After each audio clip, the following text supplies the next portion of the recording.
எப்போதும் லஞ்சுக்கு ரைஸ் தானே பண்ணுறோம். இன்றைக்கி லஞ்சுக்கு சிக்கன் நூடுல்ஸ் பண்ணால் என்ன அப்படின்னு சொல்லிட்டு ஒரு தாட் வந்தது.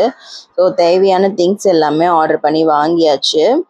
மெயினாக ஸ்ப்ரிங் ஆனியனுக்காக தான் வாங்கணும்னு நினச்சிருந்தேன். தென் இந்த ட்ரை கலர் கேப்சிகம் பார்த்தது நூடுல்ஸில் போட்டோன்னா கலர்ஃபுல்லாக இருக்கும் அப்படின்னு சொல்லிட்டு அதையுமே வாங்கிட்டேன். ஸோ எல்லாத்தையுமே ஒன் பை ஒன்னாக எடுத்து பார்த்துட்டு இருந்தோம். சிண்டு வந்து இந்த ஜூஸ் கேட்டிருந்தா. ஸோ அவளுக்கும் அந்த ஜூஸு தென் வந்து இந்த கார்ன் வச்சு ஏதாவது ஸ்நாக்ஸ் ஏதாவது பண்ணி கொடுக்கலாம் அப்படின்னு அதையுமே வாங்கியிருந்தேன்.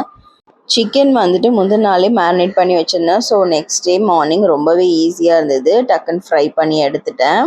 தேவையான வெஜிடபிள்ஸ் எல்லாத்தையுமே கட் பண்ணி எடுத்துக்கலான்னு எல்லாத்தையுமே கட் பண்ண ஸ்டார்ட் பண்ணிட்டேன். என்கிட்ட வீட்டில் கேபேஜ் இருந்தது. ஸோ அதையுமே கட் பண்ணிட்டேன். பீன்ஸ் இருந்தால் கூட நல்லாயிருக்கும்.